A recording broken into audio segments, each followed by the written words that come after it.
in tamassaktum bihi lan tadillu abadan kitaballahi wa itrati ahla baiti. Aku tinggalkan di tengah kamu sesuatu yang jika kamu berpegang teguh kepadanya kamu tidak akan tersesat selamanya, yaitu kitabullah dan itrahku, keluargaku. Yang benar ini. Sunnah itu adalah ucapan Rasulullah, perbuatan Rasulullah, ketetapan Rasulullah, berkenaan dengan segala sesuatu dengan Rasulullah. Itu banyak laporan, tapi kita baru akan mengamalkan sunnah jika hadis atau sunnah itu sahihah, sahih. Nah, untuk sahih ada persyaratannya. Itu laporan tentang Nabi itu jutaan jumlahnya dulu, itu banyak sekali. Rasul bersabda, Rasul melakukan ini, Rasul melarang anu, ramai sekali. Termasuk hadis terong, siapa yang makan terong, ada itu. Nabi SAW beliau memesan kepada umatnya dua hal.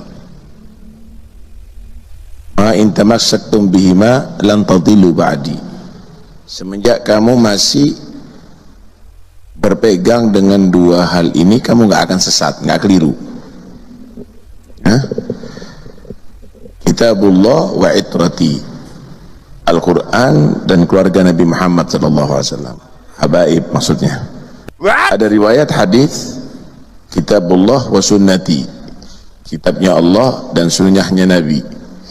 Berarti tiga hal yang dipesan dengan Nabi. Kalau dijamak ini dua hadis, Al-Quran, hadis dan Ahlul Bait. Al-Quran, hadis dan habaib. Assalamualaikum warahmatullahi wabarakatuh. Allahumma sholli ala sayyidina Muhammad wa ala ali sayyidina Muhammad. Sobat santri dimanapun Anda berada ya, barusan ya kita sudah menonton video yang mana dalam video ini ada dua orang ya, yang satu mengatakan bahwa mereka itu Ahlul Bait, yang satu yaitu Kiai Haji Syarif ya, yang mengaku juga keturunan baginda Nabi besar Muhammad SAW, nggak tahu dari jalur mana.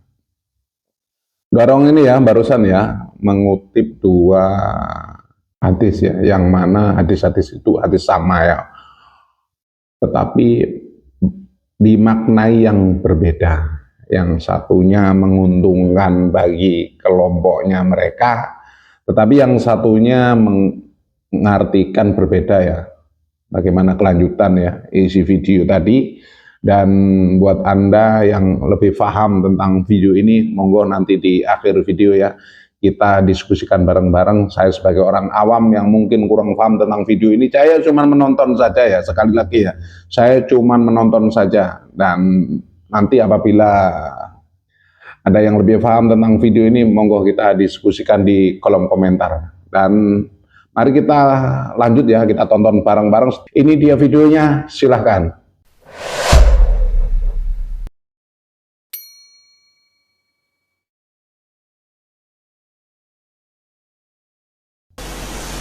Berpegang teguh pada Al-Quran, tapi bukan Quran yang palsu.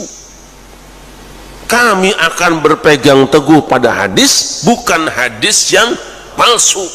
Pun kami akan mencintai dan mengikuti Ahlul Bait, bukan Ahlul Bait yang selesai. Indikator hadis itu sahih ada. Tanda-tanda hadis itu palsu ada. Pun tanda-tanda Ahlul Bait palsu ada. Nabi SAW beliau memesan kepada umatnya dua hal. Ma in tamassaktum bihima lan tadillu ba'di. Sejak kamu masih berpegang dengan dua hal ini, kamu nggak akan sesat, nggak keliru. Kitabullah wa itrati, Al-Quran dan keluarga Nabi Muhammad SAW, habaib maksudnya. Ada riwayat hadis kitabullah wa sunnati, kitabnya Allah dan sunnahnya Nabi. Berarti tiga hal yang dipesan dengan Nabi. Kalau dijamak ini dua hadis, Al-Quran, hadis, dan Ahlul Bait. Al-Quran, hadis, dan habaib. Aku tinggalkan di tengah kamu dua perkara. Selama kamu semua berpegang teguh kepada keduanya, maka kamu tidak akan tersesat selamanya, yaitu kitabullah dan sunnah rasulnya. Nah, udah selesai. Wajib berpegang teguh kepada Al-Quran dan sunnah atau Quran dan hadis. Dua tuh pegangan umat Islam garis besarnya. Belakangan, dan sebenarnya sudah lama, saya sempat menyaksikan sebuah video, ya, yang seakan-akan menafikan kewajiban berpegang teguh pada as-sunnah. Karena apa? Ada hadis yang redaksinya sama dengan yang tadi, tapi ujungnya berbeda. Taraktu fikum ma in tamassaktum bihi lan tadillu abadan, kitaballahi wa itrati ahla baiti.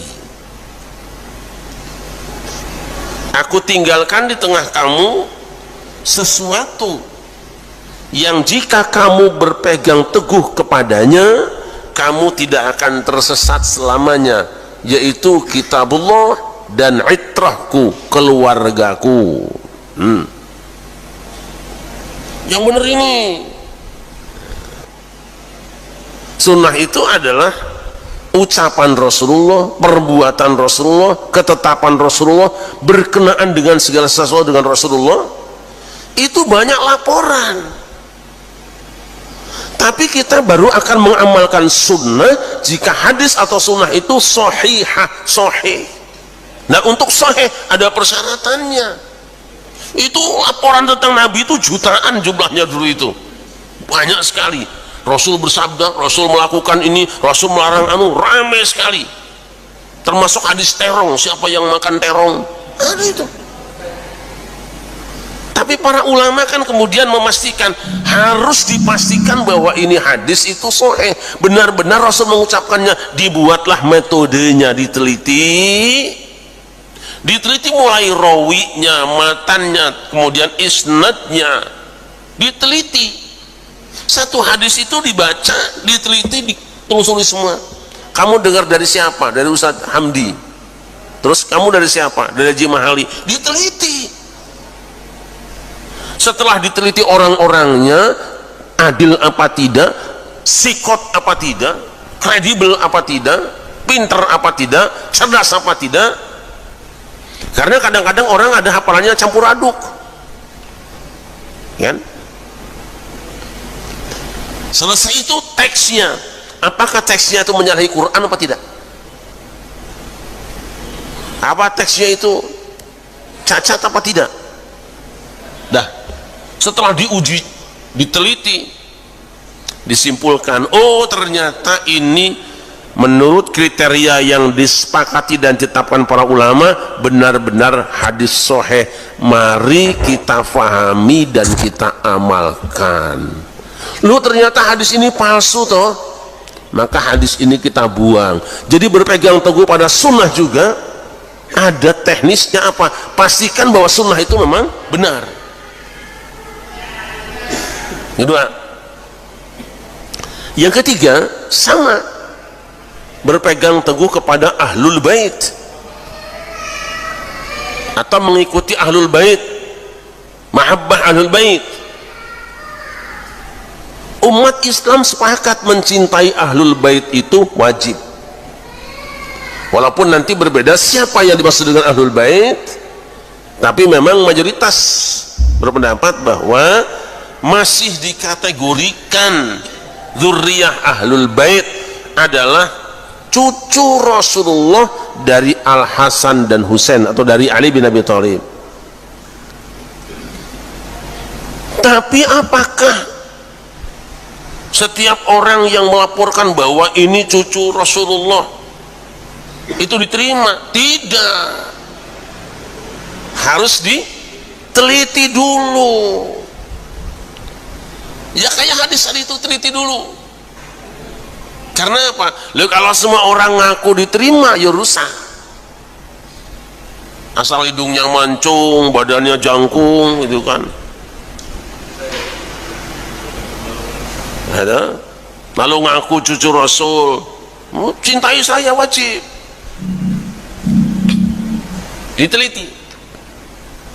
Ya, sejarah mencatat banyak orang yang menisbatkan kepada Rasulullah tapi bukan. Ya memang karena kita selama ini tertidur pulas jadi nak bobokan, dan pikiran kita itu kalau cucu Rasul itu mesti pakai udang-udang, itu cukup cirinya. Tidak ingat bahwa di Timur Tengah itu udang-udang itu bukan spesial cucu Rasul gitu. Lalu ketika ada orang yang mencoba menganalisa nasab silsilah seseorang, itu kita nolaknya pakai udang-udang. Dia kan pakai udang-udang, dia ngajinya selawatnya bagus, bukan itu masalahnya.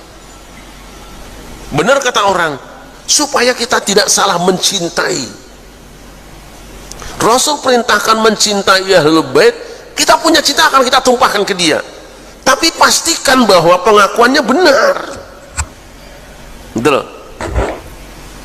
Nah terus para ulama juga mengambil kriteria, ya pastikan ketika ada pendapat bahwa ini adalah mazhab Ahlul Bait, kita teliti apakah benar seperti itu fikihnya Ahlul Bait. Kita teliti, tidak apa-apa, boleh. Penisbatan pendapat itu kepada Ahlul Bait benar apa tidak, itu penting. Nah itu sebenarnya sebab kita tidak mau baca Quran tapi Quran palsu, kita tidak mau mengamalkan hadis, hadis palsu, pun kita tidak mau mencintai Ahlul Bait tapi Ahlul Bait, itu masalahnya. Yang tahu ini benar apa tidak ada ahlinya semua. Nah kita orang awam nggak usah ikut campur lah, nggak usah campur. Ada dewek-dewek ahli ini, saya tidak percaya dengan ini, ya diskusi ya. Nggak mungkin lah masa firman Allah kayak gini, keluar ini diskusi kepada ahlinya. Hadis ini nggak mungkin dhaif, ini pasti sahih, real. Ini sisanya pasti benar, ayo diskusi, debat terbuka kalau perlu. Itu seperti itu. Jadi jangan pertentangkan antara sunnah dengan Ahlul Bait. Tidak ada pertentangan, ada memang persoalan. Indikator hadis itu sahih ada, tanda-tanda hadis itu palsu ada, pun tanda-tanda Ahlul Bait palsu ada. Maka para ulama mengatakan yang dimaksud dengan Ahlul Bait yang wajib diikuti adalah yang alimnya. Lah kalau sama yang bodoh mau ngaji apa? Mau sholat sama orang bodoh? Gitu. Yang mana? Yang baik akhlaknya dan mencontoh Rasulullah dalam kehidupannya. Wis. Ayo kita lihat, Rasul pernah berdoa, Allahumma ij'al rizqa ali Muhammadin qutan. Allahumma ij'al rizqa ali Muhammadin qutan. Ya Allah, jadikanlah rezeki ali keluarga Muhammad itu hanya pas-pasan. Ada yang gitu sekarang?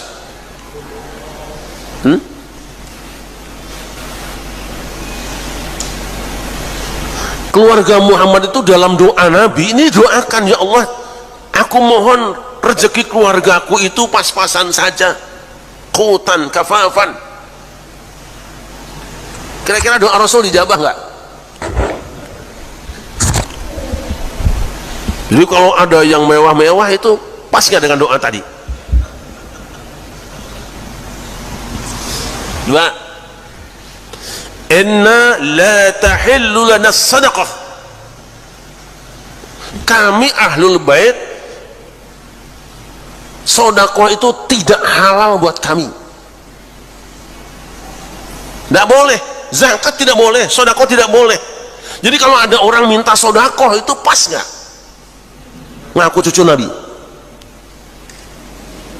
Ayo. Bagaimana pula kalau orang ngambil kotak amal? Saya kemarin dapat laporan dari seseorang, nanti aja kita angkat, videonya ada, bahwa seseorang itu jadi kaya raya gara-gara kotak amal di kuburan, miliaran. Anehnya ngaku cucu Rasul, menzinahi anak orang, ngaku cucu Rasul.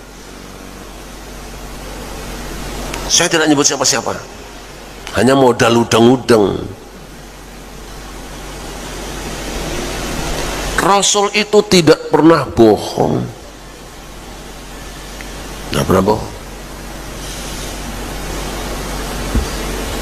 Dan Rasul berbicara, ahlu baitin Nabi itu lurus, bersih. Karena kalau mau berbicara, mau berbuat, mau bertindak itu mikir malu, jangan sampai Rasul dipermalukan. Jadi saya ulangi, kami akan mengamalkan Al-Quran,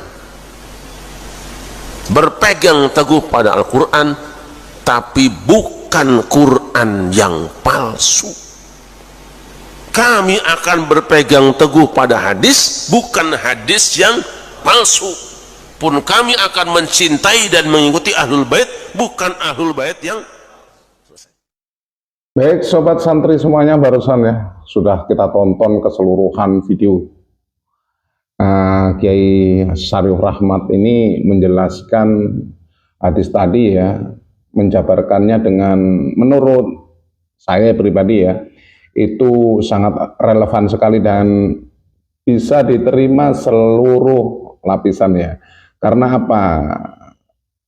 Hadis ini tidak, kalau menurut saya pribadi ya, tidak menguntungkan satu pihak ya.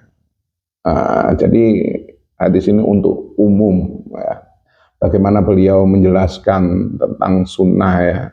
Dalam hadis itu siapa saja yang mengikuti baginda Nabi besar Muhammad SAW dengan tidak meninggalkan Al-Quran, tidak meninggalkan hadis-hadis beliau ya. Ini sangat jelas ya tuntunan Nabi kita ya. Kita harus punya pegangan yaitu Al-Quran dan hadis. Tetapi ketika Pak Taufik ini mengatakan bahwa dalam hadis tadi, menurut Pak Taufik ya, terjemahan dari Pak Taufik itu menurut saya itu menguntungkan segelintir orang saja. Seperti yang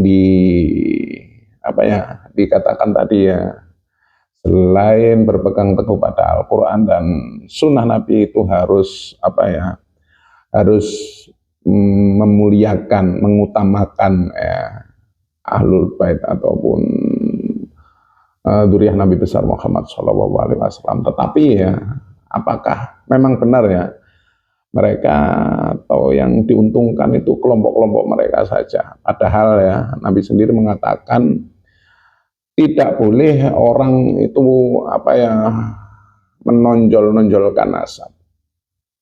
Itu dalam hadis lain Nabi juga menyebutnya seperti itu. Tetapi sekarang ya banyak orang yang selalu mengunggul-unggulkan nasab.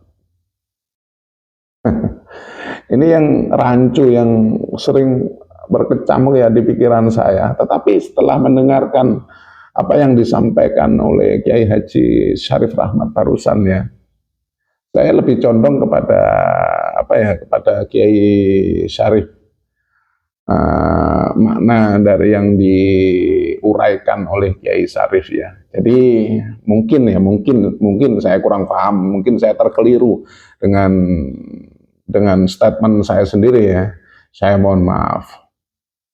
Dan mungkin juga ya ada sobat santri yang lebih paham tentang makna dari hadis yang sudah diuraikan oleh dua orang ini, Kiai Haji Ahmad Syarif dan Pak Taufik ya. Silahkan tulis di kolom komentar, kita diskusikan ya, kita belajar bareng-bareng.